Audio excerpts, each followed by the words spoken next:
Assalamualaikum warahmatullahi wabarakatuh, Ibu Ros. Iya. Jadi hari ini kita akan pra-observasi ya Bu sebelum masuk di kelas. Kira-kira kelas berapa yang akan nanti kita supervisi?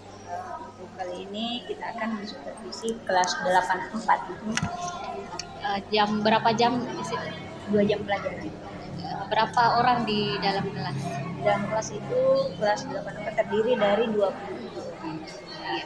Jadi pada saat kita pembelajaran di waktu itu yang akan diobservasi, tujuan pembelajarannya apa? Tujuan pembelajaran untuk pada pertemuan ini yaitu siswa dapat menentukan jumlah sudut-sudut dalam segi banyak atau poligon. Jadi kemudian area pengembangan yang hendak dicapai di dalam pembelajaran tersebut. Area pengembangan yang akan dicapai pada pembelajaran ini ada 2. Yang pertama dari aspek keterampilan anak-anak, di mana nantinya siswa belajar untuk menemukan ada berapa banyak segitiga yang dapat dibentuk dalam suatu poligon. Kemudian masih ada dari aspek pengetahuan, yaitu siswa belajar bagaimana cara menentukan jumlah sudut-sudut dalam dari poligon tersebut. Jadi dari segi kognitifnya seperti itu ya Bu. Segi keterampilan. Ya tentu ada juga ya tadi bagaimana cara siswa menemukan jumlah banyak ya secara berdiskusi. Kemudian apa strategi yang Ibu persiapkan?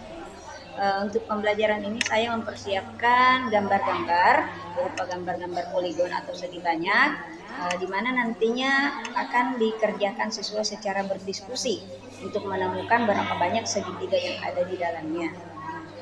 Kemudian mereka akan bekerja secara berkelompok. Baik Bu, jadi terima kasih banyak. Kita kegiatan pra-observasi hari ini cukup sekian. Nanti kita akan masuk di kelas pada saat observasi ya Bu. Assalamualaikum warahmatullahi wabarakatuh. Waalaikumsalam.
segitiga ada 3 sudutnya. Ini ada sudut A, sudut B, dan sudut C. Ketiganya ini kalau kita jumlahkan itu adalah jumlahnya 180 derajat. Dan itu berlaku untuk semua jenis segitiga. Apakah segitiga siku-siku, apakah segitiga kung. Kali ini adalah saya tulis dulu ya.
Coba, ya, tarik di garis. Terbentuk segitiga tidak? Ah, tarik garis kemana lagi supaya terbentuk lagi segitiga? Di sini. Mana? Ya, silakan. Iya, kita bentuk segitiga di dalam poligon. Oke, ditarik kemana lagi? Iya. Supaya terbentuk segitiga, nak. Iya. Silakan diperhatikan teman-temannya. Halo. Hai. Silakan diperhatikan hasil diskusi temannya. Assalamualaikum warahmatullahi wabarakatuh. Waalaikumsalam. Hasil diskusi kelompok kami, segi 4 memiliki 4 titik sudut dan 2 segitiga. Jadi jumlah sudut-sudut dalam 2 kali 180. Oke, tepuk tangan untuk temannya.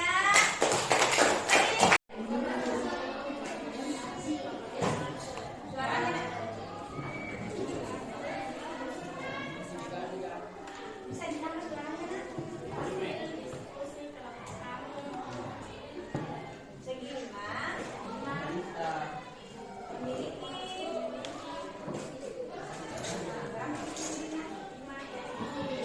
segi 5 memiliki 5 titik sudut. Dan berapa segitiga yang terbentuk di dalamnya? Berapa segitiga yang terbentuk di dalamnya? Oke, jadi pada segi 5 terbentuk 3 segitiga. Jadi jumlah sudut dalamnya bagaimana? Oke, jadi jumlah sudut dalamnya adalah 3 kali 180 derajat. Oke, atau ada mungkin yang beda didapat hasilnya? Ada yang beda?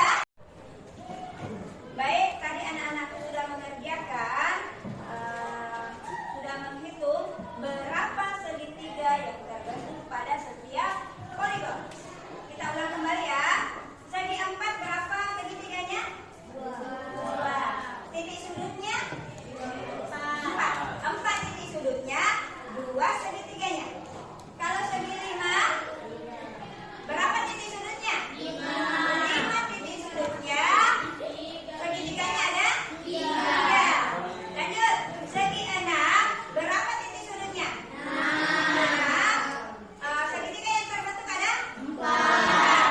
Sekarang segi 7 berapa titik sudutnya? 7. Segitiga yang terbentuk? 5. Sekarang siapa yang tahu apa kira-kira hubungan antara banyaknya titik sudut dengan segitiga yang terbentuk? Ayo, ada yang tahu? Apa hubungannya? Apa hubungannya, nak? Antara titik sudut yang terbentuk dengan jumlah segitiga. Ya, jumlah titik sudut angkat tangan dulu, nak, kalau ingin menjawab. Angkat tangan dulu, ayo. Angkat tangan. Oke, silakan Marwah.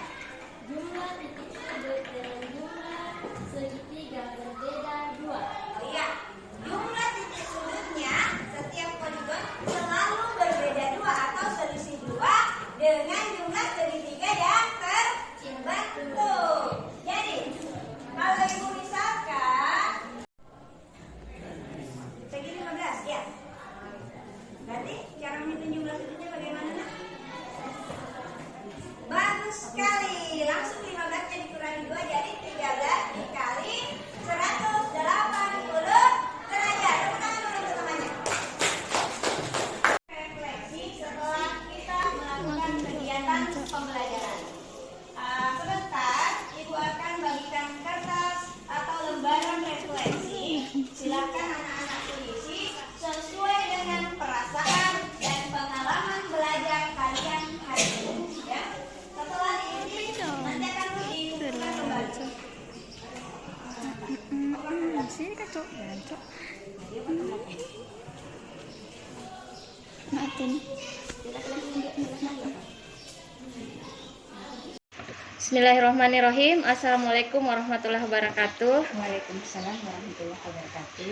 Hari ini saya bersama dengan Ibu Rosdiana melakukan percakapan pasca observasi setelah observasi di kelas. Kali ini juga hadir Ibu pengajar praktik ada Ibu Siti Habibah SPD MPD. Baik Ibu, sudah siap? Iya, insyaallah.